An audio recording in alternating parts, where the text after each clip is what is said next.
In the early hours of September 4th, 1967, numerous reports were speeding across the wire of strange objects being found all across southern England. 6 silver, seemingly otherworldly objects of unknown origin had suddenly appeared overnight. These objects were found in gardens, golf courses, and some even retrieved by local police were reported to emit a high-pitched wailing noise. Reports of lights coming down from the sky preceding the arrival of some of these devices lent support to the idea that these things were not entirely of earthly origin. The British government dispatched investigators and aircraft within hours of learning of the appearance of these mysterious craft, and would be shocked to learn of how the objects had been handled with seemingly utter disregard for the safety of the local communities in which they appeared. This case file joined the theorists as they crack a few silver eggs to make an alien omelet in the Great Britain Saucer Invasion of 1967.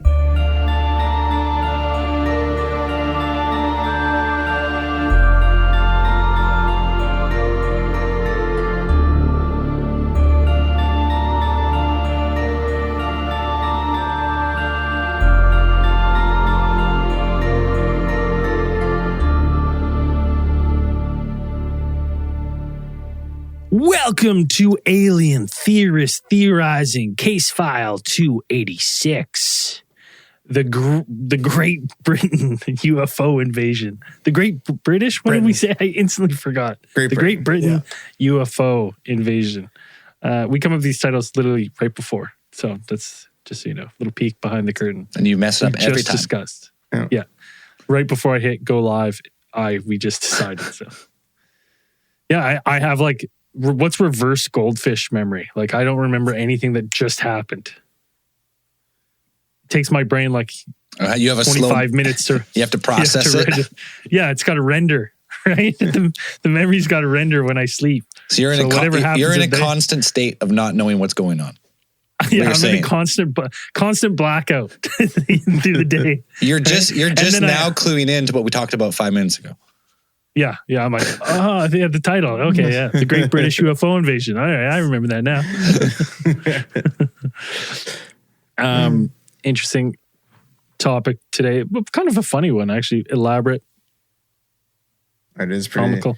I mean, it is pretty interesting that it's like, this is a, if people don't know, this is we called it the Great Britain Saucer Invasion of 1967, where a small group of, number of 6 that we know of, flying saucers that arrive. Buddy, that's a whole flap all at once. Yeah, it's a whole flap. 6 at a time. I know the flap is like over a couple of days. It's like, yeah, but if we're extended periods. One night flap, one flap. One night flap. One flap. Good. Yeah. Half flap. More like a flop. Eat more tarts. But there was a group and so hold on. I just interject there because you're going to fucking shoot. It's your diet. I'm on it. Sick as fuck. All right. Started with the 12 tarts. I didn't say anything. Did I say anything about tarts? Well, I read online. No. A lot of people recommended if you're doing an intro, abridged into they're like, hey, listen, just going right into the Zell's Danish diet can be dangerous for your health. So a lot of times you want to bridge it, right? So it's like day 1, 12 tarts. But if you're talking to fucking lemon tarts. If you're talking to fucking Atkins about the Atkins diet, you go with what he tells you. You're talking to Mr. fucking Danisher. Why do you got to go online to talk to other people? Like, you went down the wrong hole. Yeah. So and if you don't know about the Danish diet, you got to listen to After Hours of Last Case File. Yeah, I believe that's where it was brought up.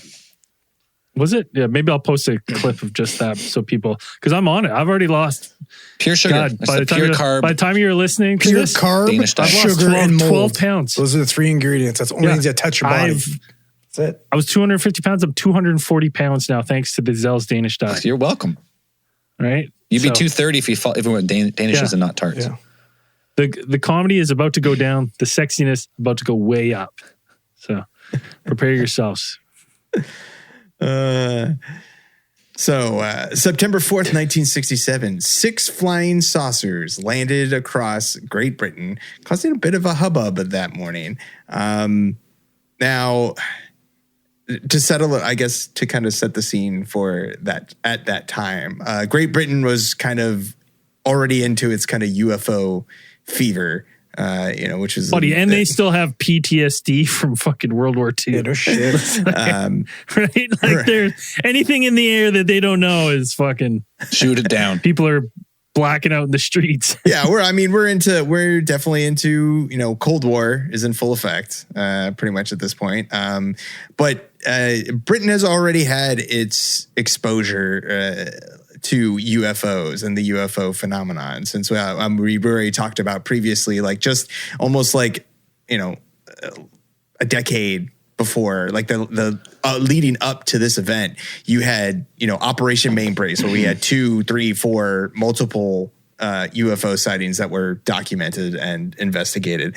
Like October 9th, 1953, you had 2 British European Airlines pilots who were flying from London to Paris. Like they said that they had saw some type of saucer-shaped object. Never figured out what that was. 22nd of September, 1956, you had some type of large spherical glass-like object that was like 80 feet and it reported to be 80 feet in diameter. It was apparently seen over Cleethorpes coast, which is also it appeared like at least for an hour on radar instruments that were tracking it. And then even in 1957, Milton Torres, who had a UFO encounter, which was he was flying a USAF F-86D Sabre that was based out of RAF Manston and actually intercepted an object over East Anglia, or reported to. UFOs are in the zeitgeist now. Yeah, they're already there. They're all over the place. I mean, we've had Roswell, right? Even though there's no internet, it's like it's gone global. Like it's the global phenomenon. It's in the paper everywhere. Yeah. Science fiction is also very popular at this time. Like even in British pop culture, just there. Like you already had Doctor Who, which started airing in 1963. Really? Yeah. The OG. Holy shit. Yeah, the OG Doctor Who started in 1963 and going through there. And not to mention the tons of, science fiction in 1950s and 60s is great stuff. And you had serials, you had radio serials, you had TV, books, magazines, pulp comics, all like that kind of stuff. So it's all like there's a lot of stuff that's kind of leans into this. So everything like UFO was like everything's primed to kind of be like, okay, like bring on the flying saucers. Let's go. Let's get ready.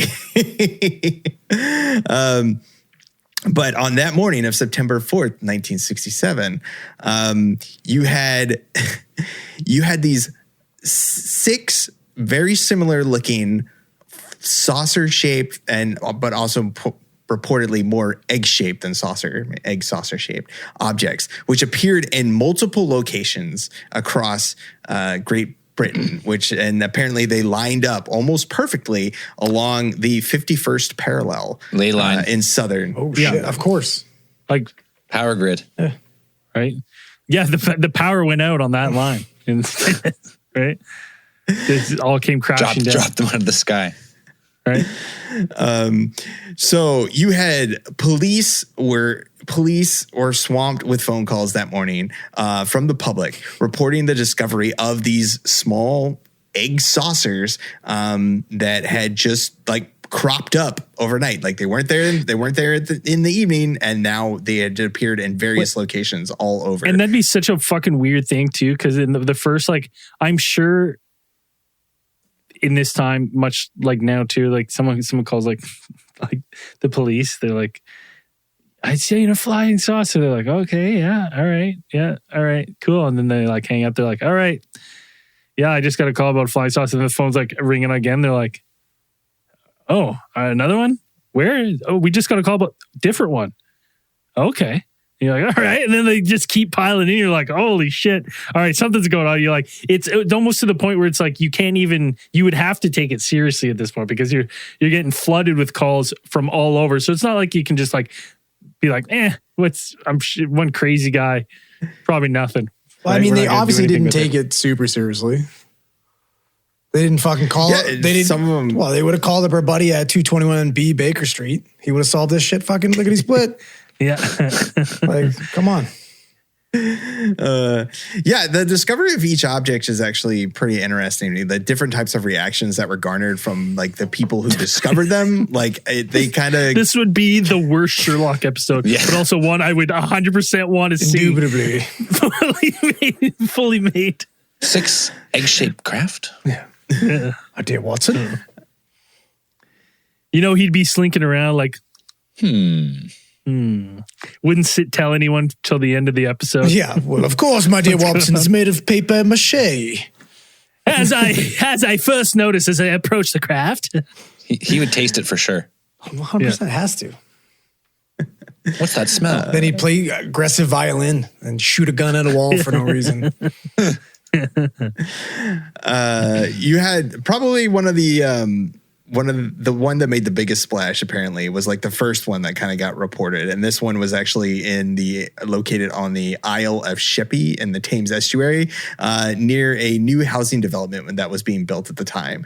So you know what I forgot to look up that I was going to look up? Do we know the distance? Because these were, from everything I read and stuff, these were quite a distance away. It's not like they were like one was a block over. Well, they apparently like started like from, I said, all across southern England from Sheppey to the Bristol Channel. Like it was like all the way across like the southern, like I guess driving across southern England, like you would have that all the way between the first one and the sixth one that was found.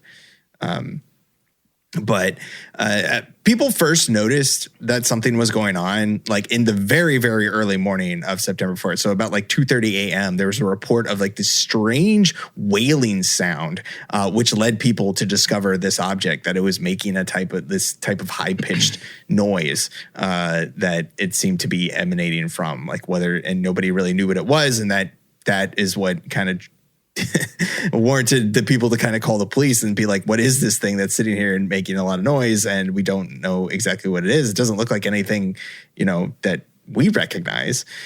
We should change the name of this and make it totally like fucking Sherlock Holmes. We should make it like the fucking howling saucers of Bristol Channel or some shit. Yeah. Right? Like, yeah. Or changing that. So I'll plug that in. Like something fucking Howling cool saucers of Bristol Channel. Yeah. Yeah. I like it. Yeah, that's great. And there was apparently like this wasn't the only thing that had unusual event that had happened this night. That preceding the discovery of this one, the first flying saucer, apparently there was reported by a woman named Cynthia Tooth that there had been a strange noise coming from the night sky, which actually ended up like waking her up from sleep. And when she went to her bedroom window to kind of look at what was going on, there apparently she saw a strange light that went down behind some trees in the area of where this craft or this object had been found. So spooky.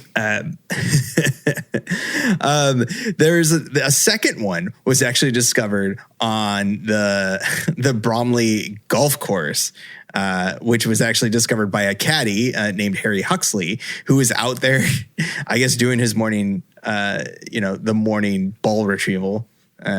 As you would, I guess. And so he's just like searching for lost balls. And the great thing about this is apparently it didn't really concern Huxley all that much. He kept searching.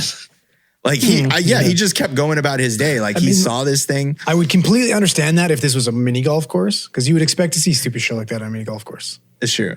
But a normal one, that'd be a little bit it's just weird, a right? new obstacle, I guess. Like, that's the new par 3. Smoking. But this one, he just couldn't be bothered. Yeah, no, he doesn't get paid enough for this shit. He's honestly, this would play out as a great Sherlock episode because he's like the quirk guy. Like, he didn't care at all. He's like, no, looking for my ball. Why would I? Exactly. I'd be like, I don't get paid enough for this shit. Like, if I'm out there shagging balls in the fucking morning, like, mark my words. No, something's up with this guy. But no, listen, interesting. Because if he does find it, who do you think they're going to make fucking get rid of it? Hey, right? There's a game afoot. So he didn't even report like his sighting of an object like until like later in the afternoon when somebody kind of like just somebody else had seen it, and he just seemed to. I was like, "Oh yeah, I saw that thing earlier this morning." And it's like, "Wait, what? Like, why didn't you tell anybody?" Well, I just forgot I was out there. He's probably like, "Did you see the alien craft in the park?" And he's like, "Alien craft in the park?" He's like, "Yeah, it's like something." He's like, "Shit, I saw that's what it is." Oh my God. What? I thought it was a kite. Yeah. So I guess there was a police officer named Gordon Hampton who was actually on his morning patrol around that lane, and he had actually. You mean Flash? Yes. Flash to his friends and colleagues. Flash Hampton, Flash Hampton, right? Like, That's come good. on, That's a great name. that's fine. Yeah, Well, that's Flash pretty good. Thompson is better, but Flash Yeah. Hampton's pretty good. It's like the English pretty version. good. Probably walks around everywhere in like a fucking Letterman jacket. So as Huxley actually ran into Flash Hampton while he was doing his rounds, and Flash he told him Hampton. about this egg that he had found, this silver egg object that had been found on the golf course that wasn't there yesterday. And so apparently, as Hampton went to go investigate the craft, this one started making a piercing wail sound as well, coming from this object as he got near it. So he radioed into the station, being nonplussed about what he was seeing. Like he doesn't know. And he was actually from the beginning, he suspected that this thing was extraterrestrial, that this thing was not from these parts. But being aware of, conscientious. I guess if you just for the listener, if you were to look at these things, they are very it would be hard to look at that and go it's a saucer. That's what it is. It's a saucer. It looks exactly stereotypical. It doesn't really look like an egg to me. I don't know why everybody disc. keeps saying it looks like an egg. It looks like a fat saucer. Yeah, it looks like a fat saucer. Yeah, Right? Looks like a saucer. It's been looks on like the Danish Great diet Gazoo's for, fucking saucer. Right? Yeah, it's got like a rounded ball. Let's be honest. If it looked enough but it's like an egg, one of these fucking British fuckers would take that thing, light it on fire with themselves, and try to go all Khaleesi and have dragon egg. We know this. They would for the sure. other thing is What? what? It's like maybe if it was recent, because Game of Thrones, I don't know when that came out. I'm sure there was something equivalent back then. Yeah, probably. Lord of the Rings was out. There you go. Think. Probably. The other thing, because I was when I was reading this, I was like, well, what? Did they not think it was a bomb? That's kind of where when you're reading it. But when you look at the pictures, when you look at the pictures of these things, you're like, okay, I get how the immediate reaction was extraterrestrial, not this could be some sort of bomb device.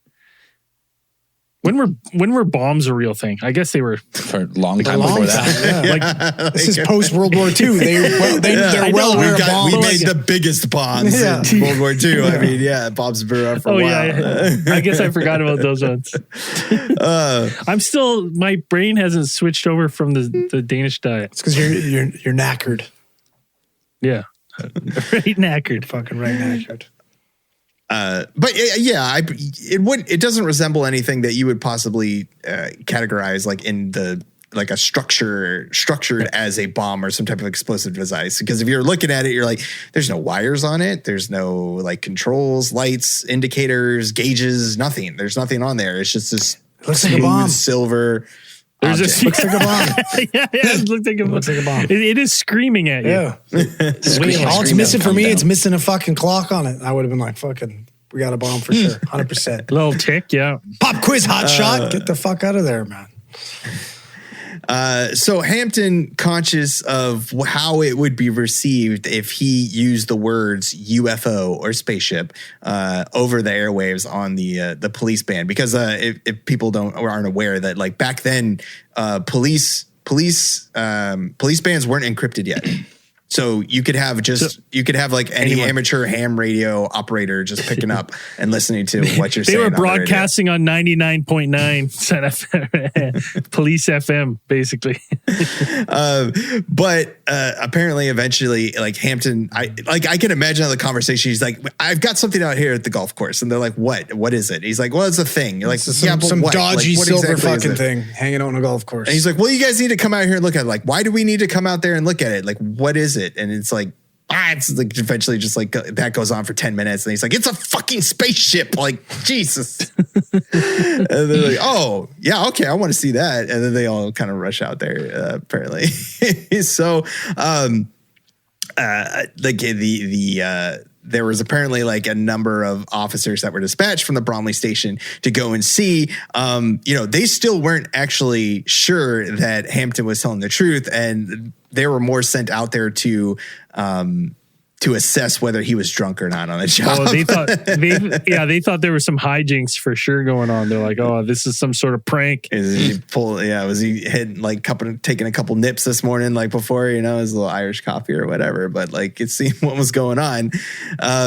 But as they got there and they saw what this object was, the local police made the decision to go ahead and take this saucer back to the station, and which is like not such a great idea. Like, it's, if you can imagine, load up the saucer, drive it through town. You don't know what's on this thing. Is this thing fucking contaminated? Is it radioactive? What the fuck? Is it a bomb? Yeah, I don't even know what the fuck it is at this throw it on the point. flat deck. Just chuck it on the flat deck, drive it through town. Everyone can see it. They got the local tow truck guy. He just threw a fucking chain around it to drag it onto the flat deck. The craziest thing, because this was like, they know it weighed like 100 pounds, over 100 pounds. Yeah, about that. Yeah. So it was like big enough that like probably a couple guys had to put their hands. So they're putting their hands on this thing. They're like, "Oh, right on. What is this? Look at this thing." Just chucking it in the back of the pickup and just being like, "Yeah, okay, let's go." It's just a fucking one of those demon cores. They're all melting.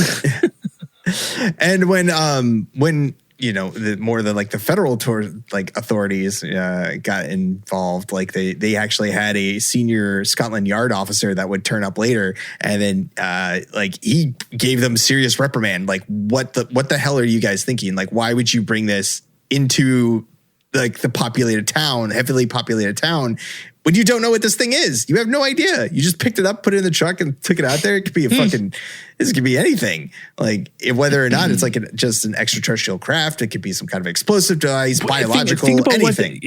But they would have no idea about the biological element really then. Like, I don't think that would have been at the forefront of their concern as it would be now. Like, then they're probably fucking licking it, kissing it, like it's some sort of fucking Blarney Stone. Yeah, I mean, it's like a giant egg, so they like got their ears on it. They're like tapping it, it's like, I think it moved. I'm telling you, this is a fucking Sherlock. Like, you got Lestrade fucking clicking on it, listening to it, moving around, and then Sherlock rolls up and is like, "What the fuck are you guys doing?" It's more like Scooby-Doo at this point, I think. Yeah, that's fair. Is there a British Scooby-Doo though? It's a good question. I'm sure there's something similar. He is a great Dane. Scooby-Doo's. He's gone across the pond. For sure. Had to. Right? He's For met sure the Beatles. He's gone across the pond. Yeah. That's true. For sure. Yeah. 100, Yeah. Or the Monkeys. Maybe it was the Monkeys. Didn't they have a cartoon show? I can't remember. The Monkeys, yeah. And they had a TV show. They had a cartoon show. So once they had the UFO back at the station, the officer in charge of the operation, a Superintendent Shepard, actually phoned Scotland Yard and called what apparently is like got a hold of what is called like the backhaul inspector, which kind of like does this kind of weird, like they deal with the kind of weird stuff, I guess. Like that's the X-Files, basically. That's the X-Files. That could be their show, the backhaul. Yeah, which that would be a cool show name, actually. Yeah. Trademark. We trademarked that. Yeah, we called it. Yeah. Netflix. Our British X-Files, Black Hole. Yeah, it's like this. The sole job of this officer who has this designation is to pretty much like field all the weird requests that come from all of the nation's police forces, and then go ahead and then kind of be the go-between and contact the relevant agencies in the government, within the government, that would go ahead and deal with these kinds of things. He makes the decision of like, I'm going to contact them and be like, is this your guys' job or what? Like trying to figure out who would take care of this just exactly. In our show, it's just one guy who like didn't really want to be there. And he gets saddled with these mysteries. I like it. So, as it goes on, the backhaul inspector ends up the report ends up on the desk at the Ministry of Defense just after 9 a.m. So a rather prompt response. It's just like 7 hours, pretty much like 7 hours after these things have appeared. Like the Ministry of Defense is already on alert and dispatching investigators, helicopters. They think it's the Russians coming in. Some new experimental aircraft. Are they loaded with? Are these weapons they just dropped in? You would think this is like start of the Cold War, ramping up. And pretty much, I'm sure your imagination would have been going anything. Like imagine the intel and stuff they were looking at back then too. They're like, this is happening. This is the space race too, right? Oh yeah. Like you're Russian ready, for like, sure. What 67? Two more years, and the Russians have already been to orbit, on the moon, Sputnik, and all that. Yeah, Apollo programs to fly. Allegedly, allegedly, of course. So by 9 a.m., like all of southern England was pretty much waking up to reports that the country was under attack by either extraterrestrials or some type of Soviet incursion of what was going on. Some kind of secret Soviet operation was kind of going on. So like the newspapers and radio news, like had already gotten a hold of the information that was being floated around I guess, about what was going on. I kind of thought this was at first, like actually, like until we just talked about, you said it now. I was thinking that I was like, this seemed like overkill that they were broadcasting that we're under attack and all this stuff. And then I was like, now that I'm thinking about it, I'm like, no, man, this is a place that was like suffered one of it's probably the greatest aerial assault of all time. And it's like, other than they had a duty Japan, but I mean, it was constant in Britain, right? Constant. Yeah, they only needed two. Two quick ones. So they had like probably like a duty to be like, maybe crank the sirens a couple times, dust them off. So once those reports kind of came out, those first two were like the first ones found. There are a number of the other several were then starting to trickle in reports of them. So apparently in Clevedon, Somerset, a paperboy actually found another one of the saucers located on Dial Hill. And apparently like he told somebody like as it came in, like his manager or whatever, and he laughed at him. Like he's like, couldn't even get him to take him seriously. You had a farm. J. Jonah Jameson just yelling at him. I need pictures of Spider-Man. Don't give me that saucer bullshit. Like, at a farm in Welford in Berkshire, apparently a postmistress, so like I guess like a male woman spotted another one located in a field, in the middle of a field. And then even by 8 a.m. Sounds sexy, kind of. There was another one. Postmistress? Yeah, it's like a sexy male lady. Just not, right? That's what I kind of thought too. Right? She like delivers a special mail. Fuck yeah. Sealed with a kiss. Yeah. You accept this package? Yeah. Another one that had a pretty interesting interaction was apparently there was another one of the eggs that was discovered in Winkfield in Berkshire, and this one was actually found. Stop calling them eggs. They don't look like eggs. They don't look like eggs at all. No, they don't. That's how they described them. They described them as eggs. They don't look like eggs at all. They're idiots. Actually, it kind of looks like a fucking like fried egg. If we're going that way, a fried egg. When you say like egg, I assume egg shape, but when you look at it, it does kind of look like a fried egg, cooked egg. Okay, fried egg. Yeah, okay. Fried egg. I'll accept the term fried egg. Yeah. Okay, or saucer. Maybe saucer. Maybe a common egg in Britain at the time was not a chicken egg; it was something else, and it was shaped way different. That looked way. What else? What other eggs are shaped like that? What type of fucking squished egg? Kind of animals gonna? Aren't eggs pretty the same? Pretty much. If they're from birds, I mean, yeah. Yeah, they're all the same. Reptiles. I don't know. I'm not an expert on eggs. I don't think any of us are. Maybe there is. Well, as the resident eggiologist here. I'm going to say, as someone with an egghead, that surprises me. He's got a potato head. Potato, I guess so. Yeah, russet. I've eaten tons of eggs. I've seen a lot of eggs. What kind of eggs have you eaten? Well, yeah, what other type of eggs have you eaten other than chicken eggs? I've had quail egg. Gross. Okay. That's not why'd you eat quail egg? There's nothing in it. It's gross. It's so small. It was at a fancy thing one time. Gross. Okay, continue. Fancy breakfast, and I've seen an ostrich egg. All right.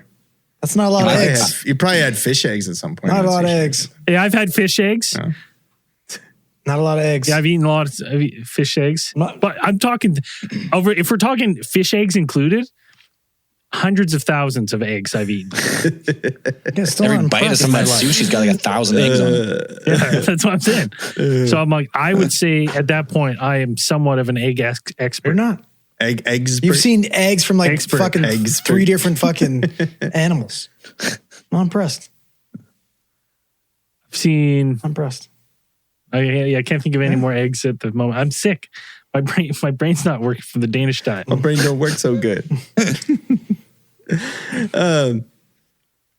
So you had another one of the egg saucers discovered. Oh man, fried egg saucers. Put a picture up so people know what the fuck we're talking about. Fried eggs. Yeah, I mean, we have photos. We have to. They have. There's a number of photos of these objects Yeah, like this that were taken at the time. The last thing I would think when I looked at this thing was egg. I'd have to be convinced that it's a fried egg. That's it. I'd have to talk to a witness and be like, what kind of egg did you mean? Absolutely. When you're saying egg? I mean, especially because it's not even white. It's silver. Yeah. Like, what made you go to egg? These silvery metallic saucers.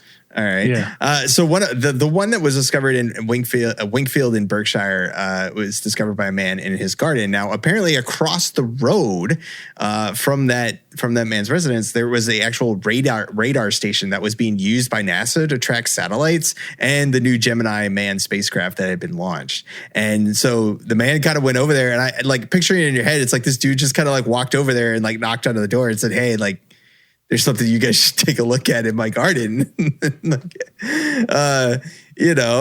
go out there and take a look at it. So I guess an engineer was just like, sure, yeah, I guess I'll go take a look and see what's over there. And like, it's not a bridge. Yeah. It's like, I don't know what this is. Like, you come out there, and again, this is things like looking like weighing about 100 pounds, silver, metallic object with no, it didn't look like any type of like, mechanical look to it. Like, it didn't have any parts or like visible parts or, any like joints or anything. Like, it was just, they were always like solid. Placed on the ground too, right? Like, it didn't look like there was any like indents in the ground, like they had crashed or anything like that. No impacts. Yeah, they just like looked like they had just been, they just landed there or something. They came to arrest. Yeah, there. So the NASA engineer was apparently visibly concerned about whatever this thing had appeared in this man's garden. So the last two saucers apparently were in Chippingham and on the Isle of Sheppey. Were not actually discovered until both at 8 a.m. and then noon. So you had like another one, like, so from 9 a.m. where the Ministry of Defense has now become like mobilized, aware and mobilized there. They finished their tea. Yeah. And now they have a total of 6 of these objects that they discovered and found.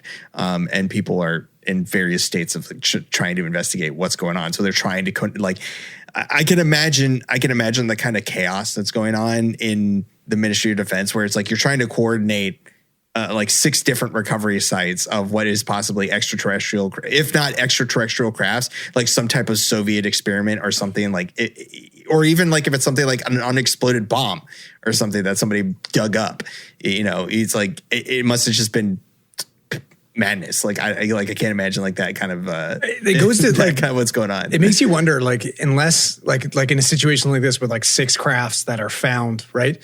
Makes you wonder how the fuck are they covering this type of shit up if there's more than one? You know what I mean? Because like, look how hard that would be to cover this up. Like, these are it's in somebody's fucking garden, right? Like some randos comes outside. Oh, there's a saucer in my fucking garden. There's one in a gold. Like, how are you going to cover that up? You can't. Yeah, he's like, you got them. You've already got the police, like the local police. It's like, and you can imagine imagine the police from like Hot Fuzz, and it's like that police station, like just like wheeling in through town this like object in the back of a truck, and you're like, what is that? Like they probably didn't even cover it. Like probably just like drove it through town. Like, hey, look what we found. So would it be safe to assume that because of these events that we're looking at here, that we would say that like at this point in time, Britain probably didn't have any kind of like crash recovery plan? It didn't not on a local level, I would imagine, right? Like the bigwigs, but how long does it take for them to mobilize?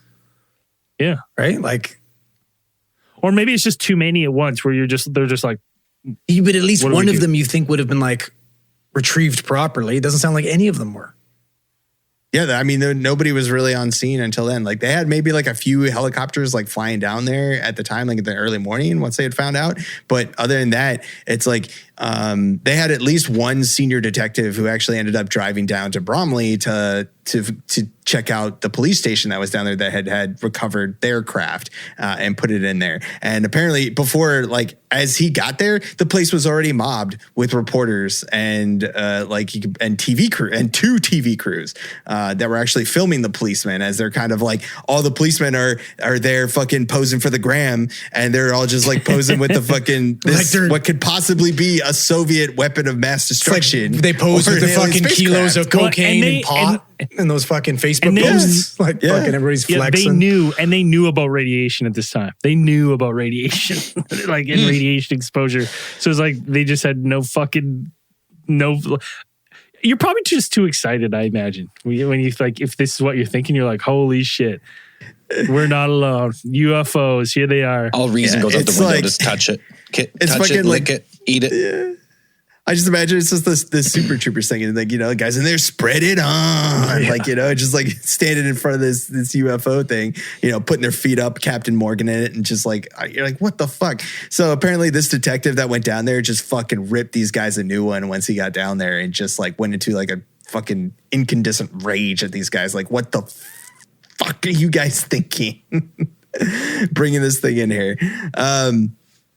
So once that detective got down there, apparently he was followed by intelligence agents that showed up in their black car, sent from Whitehall, which is kind of like the federal place in like the federal FBI kind of guys that they sent down there. And these guys came actually somewhat properly equipped with Geiger counters and to figure out if this thing was like posed a health threat, being radioactive or something like that, if that could possibly be. And I can also imagine the fucking cops, like as these guys get out with their Geiger counters, like, oh shit, we should have thought of that.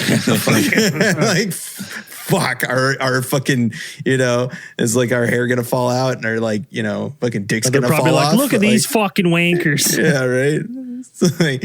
It's like, oh man, like Bobby, weren't you just like licking that thing?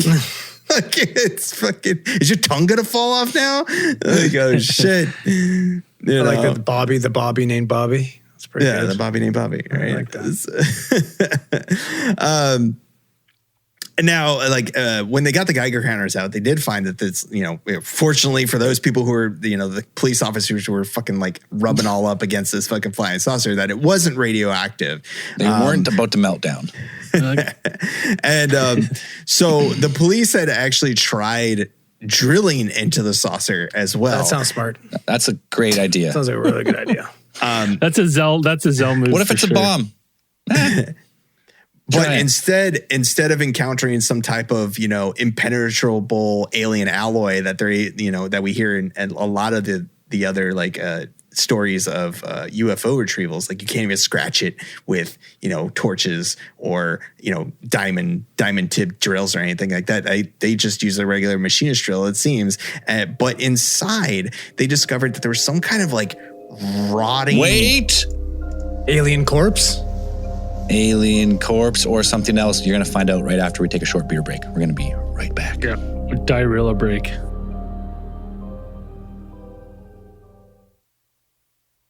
We're back. So yeah, stinking alien corpses is what we were talking about? Right. Yeah. Rotting, stinking corpses. It's like imagine a Cadbury cream egg left out in the sun. I mean, for a year. The crack UFO retrieval team that is the Bromley regional. That's like the PD. Bromley, county police. The Bromley County Police are drilling into this object and discover inside what seems to be some type of just this rotting, smelly dough-like material that they described. Just it smelled absolutely terrible, and for a while after they had opened this thing, maybe this was their first voyage, right? And maybe that's what they found out. They sent the aliens, right? They were occupied by a real, live alien, right? And that's what happened to them. They got fucking eviscerated and turned into mush. Actually, this was an extraterrestrial Titan submarine scenario. Yeah. No, there's Andrew's not that far off. I remember there's one science fiction story where essentially one of the ways for long distance space travel is essentially you accelerate to the point where your body just turns into mush. It just breaks up. It just naturally, because it's just the G forces. And then you're reconstituted back by a little nano machine. But it puts you back together at the end of it. So you basically die and then you come back. The ooze? Yeah, it just pits you up and then, Have you seen those fucking pictures of the human body that was created to survive car accidents? Yeah. Yeah, kind of looks like Braden a little bit, but worse.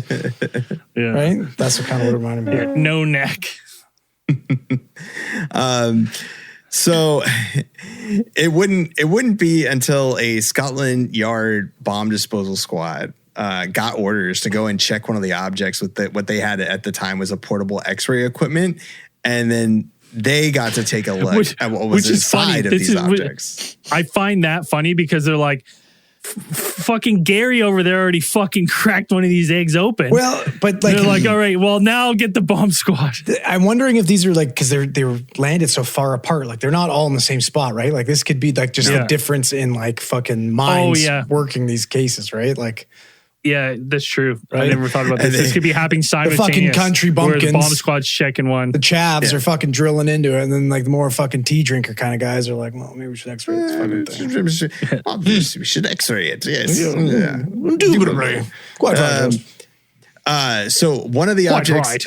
So most of the objects had been issuing these high-pitched a high frequency type noises that had been coming from these craft, but there were one or two that actually a low hum. That's the scariest part to me.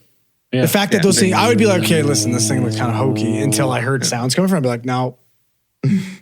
But apparently one or two of them weren't making that sound. Okay, and so one that of one's those, safe to drill then. Yeah. One of these apparently, that one, which was discovered in Winkfield, was actually apparently taken down to the police station there. And they just put it in the lost property office. It's imagine somebody misplaced their fucking flying saucer. What a shame. A couple ETs show up hey, did you guys find some type of silver? They were really taking a shotgun approach of what to do, eh? They're like, all right, well, one of them just put lots of fun. Maybe they'll come back. Yeah, they're posting up posters outside, lost saucer, just posters on telephone poles. So just this thing it's like when the cops confiscate they find a fucking ounce of coke or something. They're like, yeah, and the owner can come down to the police station to pick it up. Yeah. But I guess the blokes in Chippenham were just didn't give a fuck, because apparently they disposed of their object in a controlled explosion by bomb disposal experts. As you do. Those are you know what? Just get rid of it. It's the only best way. The only good way to get rid of this is just blow it up. Their dynamite was going bad. They needed an excuse to blow something up. Yeah, that was it. They need to put it in the budget for next year. They need to use it. Yeah, if we don't use this, we're not going to get refunded. Yeah. And also blowing shit up is awesome. And it's awesome. Yeah. We're can we blow it up? Yeah, and honestly, how often were these guys getting to do that at this time? Never. Probably not a lot. No. Right? So be itching to blow shit up. People go all the way to Thailand to blow up cows with a bazooka. It's Cambodia. It's awful. I would never do it, but blowing up a saucer, I'd do that. So I heard that happens down there. So even after most of these investigations, they weren't the officers and the authorities still weren't sure exactly what these things were. But there would be a group of trainee engineers from the Ministry of Defence's Royal Aircraft Establishment in Farnborough in Hampshire that apparently they knew exactly what these craft were. So apparently the group of them were led by... They cracked the case. Cracked the eggs. They cracked the case of the silver eggs. Of the silver eggs. So this group of young engineers were headed up by one Christopher Southall and Roger Palmer, who were both just 21. Robert age 21. Palmer? Roger Did Palmer. to love? Oh, okay. Cool. And these craft were actually part of an elaborate hoax they had put together. These fucking bastards. And listen, as far as like engineering hoaxes go, like They didn't mess around. like they didn't mess around, because like in our area, like every now and then the engineering class would used to suspend a car from the bridge. Right? Like how? Underneath Like it. by rope? Chains? No, by cable. Cable? Just wrap it up there? Right? That's the engineering hoax. Right. They would have a car, but it was like, so the car is now suspended in air over water underneath the bridge. I don't think they can do it on the new bridge, but they used to. Was it the old one they used to do that? I don't remember. I don't remember that. I remember We seeing were it a couple fucking times. kids, man. I remember seeing it, and then I remember it's the engineering prank. But it's like, so, engineering pranks pretty good, but as far as this one goes, like, fucking legendary. Well, I mean, the idea behind it, totally crazy, but like making a couple paper mache fucking saucers and dumping them in a guy's garden as opposed to like hanging a fucking car from bridge. Now A little that bit you more mention engineering with one than the other, I guess, is what I'm saying. now that you mention it, I do remember that now, because the bridge used to lift, so they'd make sure to try and be at the front. When the bridge lift, they would drive it on and have these special like loops, and then they just leave the car there, and there's just a car dangling on the suspended bridge. That's cool. I want to see a picture. It would wheel up with the car and then wheel down. Then there's just a car hanging over the water.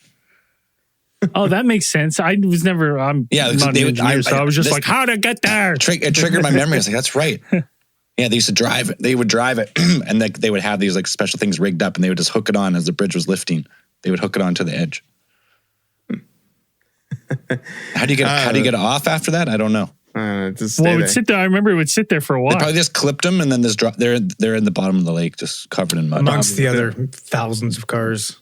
and bodies. And bodies. Yeah. And cars with bodies. And Yeah, we just added a new one recently, unfortunately. So the whole hoax apparently was conceived as part of an effort to raise money for charity, which was part of what universities in the UK, I suppose, have a thing called Rag Week, and I wasn't familiar with it until this. We have those too. Yeah, we have those too. But it's not a university thing. So Rag Week's the worst here. Apparently, Rag Week is the time where, like at universities, like clubs, organizations, kind of get together and they all like They're kind all of moody and angry. And it's terrible. It's all when they're all together at the same time, they kind of sync up and all of that stuff. But yeah. Sync up their cycles. So apparently it's a time for all the organizations to kind of put together these elaborate charity projects and like raise money for a good cause and all of that. So apparently the Farnborough Rag Committee agreed to the plan to distribute these objects across southern England starting in January of 1967. So they, for months, like knew exactly what they had been wanting to do. So there was also a kind of a second part to the planning of this. A lot of the engineers, is Christopher Southall and Roger Palmer would talk about later. Like they would say, like, describing the kind of how their group was kind of all into science fiction and all that things, as you would as you're an engineer. Like I imagine like science fiction is cool. Like you think about all these cool objects in science fiction, you get inspiration, imagination, all of this. And they thought, every UFOs, again, like we said, were already kind of part of the zeitgeist. So they thought that, hey, like this would be really cool. But also, what would be really interesting is if we do this and we can actually see how authorities would react if there was an alien invasion or a suspected alien invasion, and we could actually find out how prepared Britain was for something like this. Not very. Not at all, apparently. So yeah, which I think that's really interesting, because it's like, even if you think about that today, like, you know, a lot of hoaxers just hoax to hoax, right? Or because, well, these days it's now more like almost a capitalistic kind of thing. It's like you hoax to make the pranks and you get the views and you get the whatever, that kind of thing, you know? I will make an opposing stance on that. I know you think it's interesting because it's like, oh, they're testing to see if they're prepared.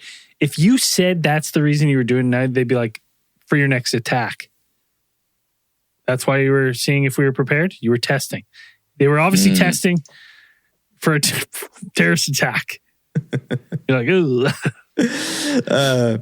So yeah, it's just like an interesting thing to be like, okay, well, you know, you want to see, because I mean, even back then, now we kind of like, I think it's just interesting in the fact that now UFO culture has come to a point where it's like, we are already kind of, even if you're into it, like we are, like you've already heard enough stories that have developed over the years about, allegations and reports of how alien craft were retrieved, and the cover-ups, and you're really kind of familiar with all this stuff, and like you kind of have an idea, even if you've never seen it or whatever, you have an idea what would happen if in your head probably already, like the government's going to come and black bag everybody, and then they're going to send in trucks, get them out of there, cover everything up, brush out all the impact, and then get out of there. Whatever.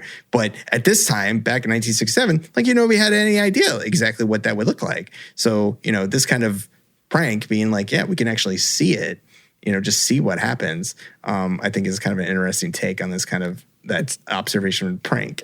It's interesting. Like, it seemed to, like, I don't remember when was War of the Worlds? It was like in the 30s, right? Late 30s.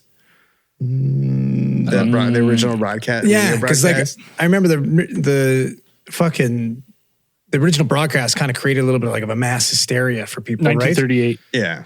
And we didn't really get a similar reaction with this. We had people drilling them, like, oh, it's fucking weird. There's something weird in my garden. Like, like nobody really was like, what the fuck? The aliens are here, like panic. Like, and you'd think, post World War II, everybody would be fucking freaking the fuck out. But it's like, and it's Cold War too. Like, we're under attack. Yeah. And but you bring up, Andrew brings up a good point where it's like, yeah, like, when I think about this time, like the 1960s and this things, like even I think Palmer and them, like they talked about the general kind of feeling at the time of what it was. It was like the hippie era, and it was like people were more kind of just like UFOs and these things were more whimsical than anything else. This was the time where it's like more about 60s is kind of like Star Trek stuff. It's like they hadn't seen an alien fucking spit out a little mouth and fucking puncture skulls, or an alien with a fucking coil around a guy's neck going, "Release me." Yeah. I mean, even if you think back to like the UFO cases around like the 50s and 60s, like alien contact and those who claim to have been in contact with aliens, like it was always positive. Like it was always like a majority of them were never like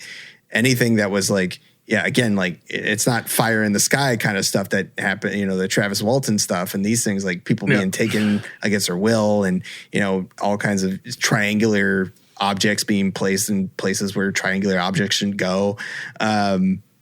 At this time, it's like UFOs and aliens are just kind of like, they're just part of something that's just like, people are more eager to explore it and figure out what it is at that time, or it seems that way. That's what the general sentiment seemed to be. So to kind of perpetrate this thing, these students had constructed these 6 oval flattened objects, which were about 54 inches long, 30 inches wide, and 20 inches deep. And they had molded these things from fiberglass, and then they apparently laced that with artist graphite to give them this kind of otherworldly sheen, which would make them definitely look more extraterrestrial than anything else. They kind of like, is that silver or is that like black, like graphite? No, I think it's like silver. I think it's like a silvery color. Like, I mean, we have the pictures, like we have the photos of what they look like, as like, because we have tons of pictures because fucking Bromley police officers were posing with it. So it's like we have a number of photos of these things. So we can get these kind of pulled up here. Working there. So yeah, so fried egg. That's it. Yeah, like a fried egg looking crap that just kind of appeared in your little things. And they're not that big. Like they're not that big. Two men can kind of lift and carry these and move these things around. From where they were placed. So it's not like they were, you needed a crane or an entire team to kind of move these things. It's the smallest flying saucer we've ever. Oh, they're miles. Look at this hand drawn map. If that's to be believed. Yeah, they trucked. So 100 like 150 miles or something. 150 miles apart in the line. So yeah, this is 100% different crews, different agencies, different police departments. So in the when they kind of conceived these objects, like they wanted them to appear as alien as possible. So they had the idea, like not only just about the design on the outside of the craft, but the interior of the craft as well. So that's when they added electronic sound equipment, which they would be encased inside the object to produce that high pitched wailing sound that was reported when the objects were discovered. And then also they filled the inside with this jelly-like goo, is what they described, which was essentially just bread dough that had been boiled and then placed inside of the object to make it seem even more alien if somebody were to crack it open. This had it would look like human brains, kind of. Oh yeah, and it smelled terrible. Like it was just, like you're saying, it really stank. Been in there for a couple days, starting to rot. Nice layer of mold. Yeah, if remember how long it took them to put that thing in there, and it probably just was terrible to behold that scent. Now, again, like they wanted no giveaways to these to the features of these craft. They didn't want anything, aerials, control surfaces. They didn't want anything kind of showing that would kind of give it away as a earthly designed ship. They wanted this thing to look kind of full extraterrestrial feeling, that these things were completely smooth. It seemed to be, at least if made of one complete piece of material over these things. But so once these things were completed, which was once they had these things completed, apparently they hid them, they covered them, and then in the early hours of September 4th, they set out in teams to go ahead and in two-man teams to go and place these things in their respective spots of where they had kind of showed, like where they were going to put them. And like this was such kind of like hold on. Yeah. How many, just for how many were, I just want to count how many there was. So 1, 2, 3, 4, 5, 6, 7, 8, 9. There was 9 in total. Okay. If this map is correct with the dots. Or unless it's 6 and those are just marking Bristol, Reading, and London. I think those are just marking the towns. So it looks like 6. Yeah. So the teams of 2 are dropping each one of these off. Mm-hmm. So 2, 4, 6, 8. Math. That many people working on this. 6 times 2 is 12. Working on this together. Just keep that number. Keep that number in your head for later when I give you my theory here. And so they had been briefed that if they were to be pulled over by police or stopped by police and, asking them what they were doing at the, within the wee hours of the morning, they were going to have to, they kind of got their story straight. That said that, we stayed out late at a party, is essentially what they were kind of told to say. You had the best fucking cover if you got picked up. I would have been like, I found this fucking saucer. we found this fucking saucer. Yeah, but then you have to directly, lie. Then you're already involved in it. It's like I could see that you didn't want anybody to know exactly what these things were, or make it a bit more mysterious. Where it's like they already suspect you of being, you'd be the first suspect if somebody were to ask about this. Yeah. So, like the whole thing apparently by Mr. Southall, who's one of the people involved in this. And, he's probably, I think he's like almost in his 80s at this point, but he had been interviewed about this a couple of years ago. And he had said that the whole meaning or the point behind the hoax was for it to be taken seriously. That it was like they wanted them to be alert. Like they wanted to see what would happen. Like if these people, if an alien invasion were to occur, How would react? How would you react to it? And which is something that you kind of be like, oh yeah, like that kind of seems kind of important, I suppose. Like you want to know how your government is going to respond to like something that's. We still don't know to this day how to respond. We still, whether it is. Yeah. But the thing is, like we do have there are protocols. There are protocols, like official documented protocols of like what exactly is like the chain of command, what would kind of like the basics of what would happen on first contact. Like there are actual documents that we have. If there's an actual, say someone in current military of say United States or any Western country found, if you're first on the scene, an actual alien, maybe still alive, craft out of his vehicle, all protocols out the window. Yeah, I mean, plans only. We know out the window. It is protocol to fucking say "Welcome to Earth" and punch it in the face. Yeah, should be. It has to be. And then tweet it instantly.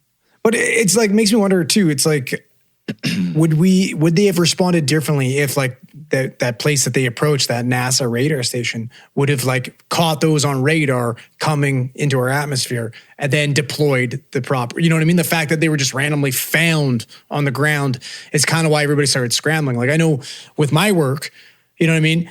Somebody calls 911, they call us, we go downstairs in the ambulance, we get dispatched the call, we drive to it. Every once in a while, shit happens right in front of us. And you're like, you know what I mean? You're like fucking discombobulated for a second because you're like taken aback because you're like, well, this isn't the natural process of things. Like we don't, like, and you have to go with it, kind of in a little bit of a discombobulated and fucking flustered state as opposed to, hey, we sensed it. We'll send the proper channels. Everybody knows what to do. Let's go through the list. We're prepared. Let's, Yeah, that checks out. But by all accounts and like people who observed like what happened, like this was a big embarrassment for a lot of the like British authorities, like local police, like everyone from the local police to the higher ups over on Whitehall. Like it's like, yeah, you all have egg on your face because like you guys had no idea what the fuck was going on. It doesn't seem like you guys had any idea what you were doing. Like you just this hodgepodge of like responses to it and you weren't getting people out where they need to be. And you show up and it's like you got a bunch of dudes posing with their fucking industrial drill, just like hammering this thing open. Like nobody had any idea what was going on. So there were questions, of course, about like, because this hoax did garner such a response where you had a mobilization of a large amount of government and local police like authorities and resources like to this to get everybody out where they needed to be so fast. And there was almost seems ludicrous for like what like they say the aftermath is that this is just an engineering student's hoax, like that this much resources were put to it. Yeah. And then, so there's the question after the whole thing kind of dies down. It's like, well, do we arrest them? Like, do we punish them? Like, they played a whole joke and they made us all look like idiots. They made the government look like idiots. Well, like, there would have been a lot that like the cost of this, of retrieving and blowing them up and stuff. There was like definitely a cost. Like, so it wasn't like there was no harm, no foul. Like there was like, yeah, no one got hurt. Well, and other people who are, let's say, having emergencies or needing police services, they're all tied up with fucking papier-mâché fucking saucers. I'm telling you right now, if you pulled this stunt now, you would at least look at a mischief charge that would go through the court system, and then you maybe would get off with like some sort of like community service or something. It wouldn't be a thing like this. Nothing, no charges. No, they didn't do anything. Nothing at all. I think peculiar. Yeah. I think the sentiment from the authority side was they just wanted to go away. They're like, if we prosecute them, like, at that time, it's like a prank. It's still kind of a prank. Well, then it's like, kind of like, if you prosecute them, then there's a paper trail too, right? Well, it's also, and then they have to go to court and then you have to have these people show up. There's a big paper trail. Wasn't it all over the news and shit already? Anyways. Yeah. Well, here, that's you want to hear my little theory? I'm going to run you down. Yeah, let's hear it. All right, so it's like, how many people would you say perpetrated this hoax? I mean, at least 12. That we know. At least 12. right? There is only 2 named. Well, we don't know that there was 12 though. They weren't all put at the same time. The 2 that are named say they went in teams of 2 to drop these things off in each, right? But then say teams of 2. It could have been maybe 3 teams of 2. Each took a couple. Okay, so more than 2 people, but there's only 2 people ever named, right? Is this Christopher Southall and Roger Palmer. Now, let's kind of go through an experiment here. Let's say for a second that these 6 objects were in fact,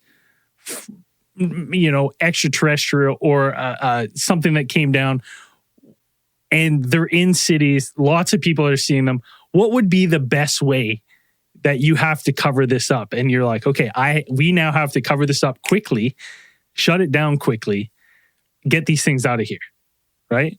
I was like, this to me would be a perfect cover story. And it started to pique my interest when I started to try to look these guys up. And you can't find shit about these 2 guys other than this one BBC article. And there's this one picture of these 2 guys. I watched an interview with them. I didn't see any interview. Yeah, there was on YouTube. I watched a whole interview with them. They talked about the whole thing, why they did it. They're trying to raise money for something. I couldn't find one interview. Yeah, they're raising money for a charity of some kind. Yeah, they were doing it for charity. I saw that written in in the BBC interview article, but I couldn't find the actual interview. Yeah, I can find it for you if you want. I'll send it to you. But send it to me. Yeah, they were interviewed. That blew my theory out of the water. I thought this was all a state hoax to cover up a true. Still could be. UFO They could be patsies. Patsies, Right? yep. They're patsies. So yeah, it's like you had the government. I think they also didn't want to prosecute because they're just like, why? Like it just, again, this would draw more attention to the fact that they were ill prepared. They appeared to be ill prepared for something that, you would probably consider, at least something of a minor threat, I suppose, or not a minor threat, but it's just like, that's something that is improbable, but could still be possible that you should probably think about. That people, I mean, even from the point of, like we said before, like, even if they're not necessarily extraterrestrial craft, but if they're like recovering some type of like Soviet space project or, a downed, some type of downed Soviet satellite, any of those kinds of things. And like the fact that it was really just sending people out there, nobody was really seemed to be taking it seriously. And, I honestly think there's something to be said for, because they were so caught off guard by it. You know what I mean? Like, not saying that we wouldn't be caught off guard every time there is some type of encounter, but for the most part, if you get to like, you know what I mean, catch it on whatever technology we have, and then it goes through proper channels. Like, the proper channels aren't the fucking Bromley fucking PD with their little billy clubs, and you know what I mean? Like randos showing up to Mrs. Johnson's garden. Yeah. And yeah. You can say you gotta send me an interview, because the only interview I can find is the one with Dr. Clark. I put it in the group. Oh, did you? Yeah, it's in the group. I'll fast forward to, I'll tell you the time. So they're just, it's an interesting case to be looking at this from the perspective of today, or like looking back on this and being like, okay, like, could you possibly imagine somebody doing this today? Now, like, we do have hoaxes kind of this day, and probably even, I would say the volume of hoaxes has definitely gone up as opposed, but especially video hoaxes. Video hoaxes are everywhere. Yeah. It's like we watch tons of UFO videos every week, and like, most of them are CGI or end up being CGI. And that's not unusual. Like, it's just like, like you see it all the time. So it's almost like you can't believe anything that you see, any type of video almost. And it's like, when you actually have something where it's like people took the time to create like actual physical objects, and then go in such a way as to distribute them, like synchronized throughout all the place, like all throughout the, like over 150 miles. Like, who does that? Hoax is a hoax, man. These are government plants. I can't find anything about these. This same interview is used as a picture for the other article, and then there's nothing about this guy. And the one guy supposedly they interview them. I see them talking. That's why I think they're actors, state actors. All right.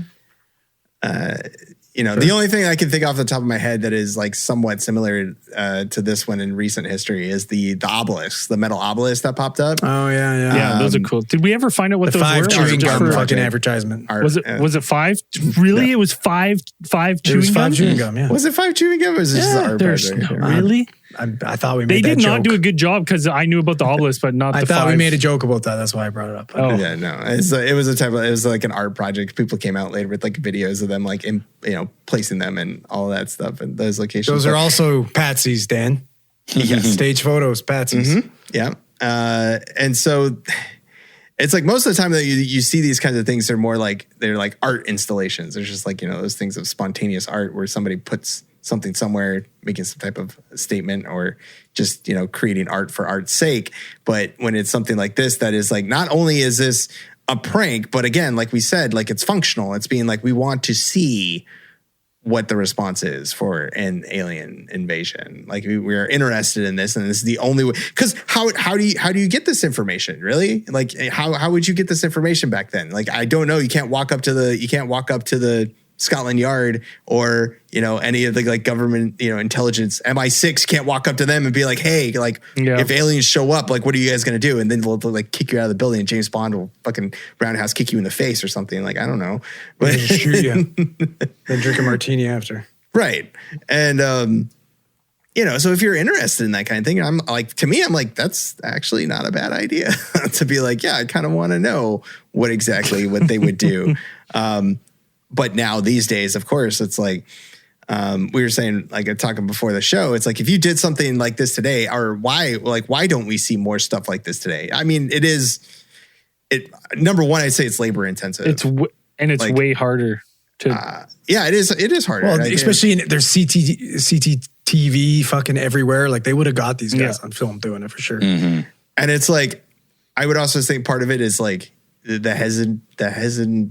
hesitant to do this because it's just the backlash that you would get once it gets out. Because I would say, like, again, back then, the general sentiment around the UFO community was something of more like positive exploration, kind of like meeting these intelligent beings that have some type of either positive message or they want to share their knowledge with us. Not necessarily these are, X-Files, they're coming to what was the X-Files thing? Like they were cloning them and then like their human host bodies, whatever, like all kinds of nefarious plans that are wrapped up along with the government. Like back then it was just like, it was OG Star Trek, right? You're like going out there and you're like, hey, I want to meet green babes like that, that Captain Kirk gets to make out with it. Like, yeah, right. Like 3-boobed babes. Yeah, it's cool as fuck.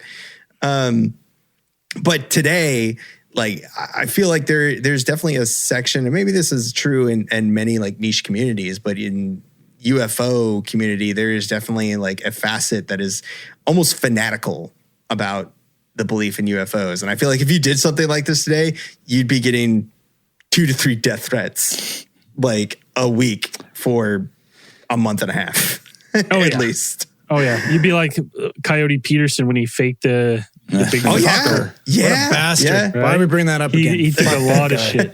Fuck that guy. Fuck that guy. Hey, like again, sucking ass. Yeah, big time. It's just, I mean, just the amount of stuff that we get sometimes. It's just like, people thinking, that's not a bug. And yeah, so it's like, I feel like if people are just kind of hesitant to kind of do these things, and the fact that it's like, it's not, people want to believe, but again, like I said, that this prank is like a functional component to it. It's like, you want to see what's going to happen when the government has to respond to something like this and like see what they do exactly. And it's like we don't really get to see some of that stuff. But even now, I mean, I suppose like they wouldn't even really take it seriously, like, because it's just like it has happened more than once. It's just being like, oh, you would definitely be charged if your hoax garnered this much. You get something federal attention. If it made it into people the who are doing newspapers, fucking annoying TikTok videos are getting charged. Like, yeah. Going after everybody. Well, they're also throwing chairs off balconies. Yeah. Dude, if you try to pull up into someone's driveway and toss one of those flying saucers into somebody's property over here in the United States, you get shot. Buddy, you can't even pull into somebody's driveway to turn around in the States. No. Right? You get They shot. want to Yeah, do that shit. So that is something. Yeah, that's also an added danger that you would not something you have to factor into your idea of making this, because it's like, yeah, I don't think you'd be able to pull something like this today. And back then it was just kind of like, oh, it's just fun, like just to see what happens. And we're not going to get. What a fun time to be alive, when people you could just have a little fun at the government's expense. Yeah. Now it's like, You're like, oh my God, you will die. So I think it's just an interesting thing. And it's like, yeah, but for me, it's like, it's kind of difficult for me to be like, this could possibly throw the idea that, governments are properly trained to respond to these things. But maybe this was, I thought about it before the show, is like, maybe this event and maybe other ones, like subsequent ones that happened after this, kind of forced the hand of because we mentioned before, like there are protocols now. There are like written down, I forgot what the document is, but there's an actual document like for the White House in the event of encounter with intelligent extraterrestrial life. There is I'm sure there was back then too, but you think these fucking little numpty towns are going to know? They're going to be in the know of that type of shit. Like they're going to have some type of fucking bat signal that they get to put out for the IB to show up. But that's part of the documentation now, where it is like there is a role for local authorities and stuff that you're supposed to tell them and supposed to get with them. Here's my question. They have a place, because you would know if you're the government planning this out. Obviously, you're probably not going to be the first ones there. Local authorities are going to have to be involved. Yeah, and do they have the same? What is? Because like I know our justice system in Canada and our justice is based off theirs, but like for us, it's like you have RCMP in these rural communities that are they're. So I was going to say, like now they have like a UK police service, right? So that's going to be a lot easier. Then, did they have that then? When was that? Doesn't sound like it, because you had like Bromley Police, but maybe that's just how what they're naming them. But I don't know. Yeah, but maybe it's like you were saying like Kelowna Police, and it's all RCMP. You know what I mean? Like I wonder.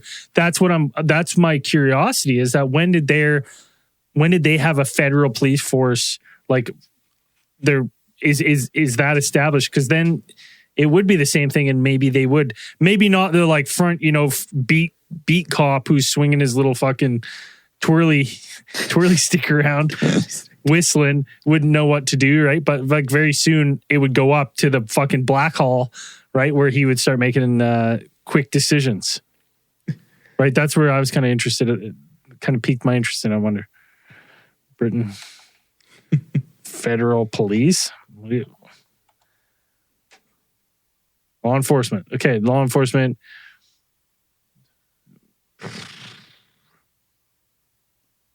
They all wear the hats, right? Bobbies. Yeah. What are you learning over there? Their regional services are complemented. So they have a UK-wide agency that like oversees territorial police forces. So you would think they would have some sort of policy, but like we were saying, probably not the beat officers would know. And that's when like the Black Hall inspector, that's probably the go-between. The big boys, right? Like, it goes up the chain and then it's like, get the Geiger counters. Well, I mean, even then, Stop it's drilling like, it. Yeah, it's like, but then it's like, maybe this also kind of brought up it's a good kind of thing where it's like, it showed a bit of weakness and being like, this is a vulnerability in their kind of thing, to be like, even if it's not extraterrestrial and it's something Soviet, possibly, like we said, biological weapon in nature or something like that, you would want your local police to be like, hey, don't pose with it and don't drill into it. How about just mark off the space until federal authorities get there with an actual retrieval team? You think, especially fresh out of World War II, they'd be well versed in like chain of command, being like, what the fuck? Or even like unexploded bombs, like finding unexploded bombs and be like, hey, maybe we shouldn't drill into this thing. Like, it's weird. Or maybe we shouldn't wheel it into the middle of town. Maybe this is some kind of like, I mean, this was 1967. It wasn't that it wasn't the fucking sheriff of Nottingham, pulling up on this thing, stabbing with a fucking sword. Yeah, we all know that bears don't talk for real. Is he the sheriff? Which one was the sheriff? Yeah, he was a wolf. Well, he's a wolf. No, he's a bear. He was a bear. The fucking. From the Robin Hood? Unless he's like a big fat bear. He's a big fat wolf. Or a big fat wolf. Are you sure? Yeah, I'm pretty sure. No way. Look it up. I always thought he was a bear. Now like a wolf or a dog of some type. He's not a bear. Big, what's his face? Little John is a bear. Animal. Well, I thought he was a fat bear. No, I don't think so. Oh, it was a wolf. You were right. He was originally a goat. I thought he was a fucking bear for sure. He looks like a bear. I thought he was a bear for sure. He's got that big. That's a fat wolf. Yeah, he's a fat because he's that's unhealthy. Look. Yeah, because they're robbing all the poor people and he gets to eat all good off of them. Yeah, I guess so. Yeah. Now that I'm looking at him, he does look in my brain. I thought bear, but now that I'm looking, I'm like definitely wolf. Oh man, without a doubt. Yeah. It's just so interesting to me. Everything you find out about this case, like retroactively about talking about what these guys did, is all from 2017. Within a month, articles came out. This one interview. Can't find anything about these guys other than the shittiest Ecoscapes website that apparently Christopher Southall runs. Absolutely nothing else on there. They've only ever done that one interview, and then that interview is cited in other interview articles by the BBC that aren't. They obviously just use the answers from that one video. Just saying. Interesting. I mean, they do have the newspaper clippings from that time and stuff. I mean, yeah, it's all in those microfiche or whatever you call them, those little fucking discs. You go blow them up at the library. Just saying. Yep. My spider senses are tingling. I don't know. Something's fishy with this one. I don't know what it is. You probably have some of that uncooked bread dough. Yeah, it's probably some of those. It's probably those Danishes. All those Danishes I've been eating. Theory of the week. I know we got one. We do. Let me pull them up here. I had him up, then I closed it. Steve Will. Steve Will? Steve Will. He was repping some ATT gear in Tokyo. So he was, that was awesome. We love seeing our merch. International. Traveling. Yeah. It's an easy way to get some. If all of a sudden we get a huge spike in Japan on listeners, it's all because of you. We appreciate that when you're packing your bags to go somewhere, you think about our shirt and our show, and that you only have limited space in your suitcase, and part of that space is for us. There he is. Let me pull him up here. This guy right here. Dope. Fuck yeah. That's a nice cut. That's a nice cut too. I like that one. Yeah, that's a good shirt. Yeah.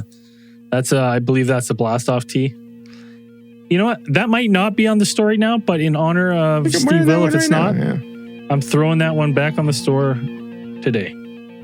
Boom. Make sure it's on there. All right, if you're not Domo arigato, Mr. Steve. Yeah, Mr. Steve-O Willow. And if you're not supporting the show by now, you know where to go. AlienTheorist.com. Hit the support tab. Join us on Patreon or Supercast. Get the episodes early, ad-free, all the bonus stuff. We fucking appreciate it. This week's new supporters, a whopping 2 brand new babies this week. Rick Buss and Tom Gregory. Thank you very much for supporting the show. Because those two, you're keeping the lights on. Because we're all going to be on the Danish diet now. Yeah, we're all going to be on the Danish diet here. Little thin on the Patreon supporters. That's okay. You know, it happens. Goes through. Some people spending their money. Busy. Yeah. We got tons of stuff for you, though. Go check it out. Easy way to get a shirt if you want a shirt. $25 tier, $50 tier. Get yourself a shirt. You don't have to worry about paying the shipping if you're over in UK or somewhere else where the shipping might be astronomical. We take care of that for you. It's on us. It's on us. Sign up. You get access to our Discord, all our bonus content, including D&D, which one of the funniest ones is going to be fucking hilarious. It was fun to record. Speaking of the UK. Yeah. Lord Pantagant. Lord Pantagandus. Yes, No spoilers, boys. That's it. That's all you get. Light spoilers. That's all you get. Help the show out. If you like the show, show us some love. You know where to do it. And as we always say at the end of these things, keep those eyes on the skies.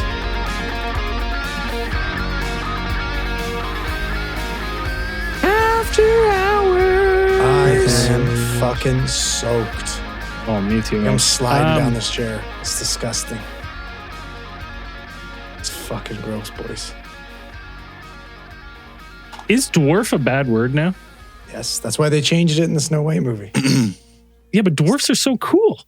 Snow White and the 7 magical beans or something like that. No, it's just Snow White and the magical beings. Oh. Are there not even 7 of them now? Yeah. What's wrong with dwarves?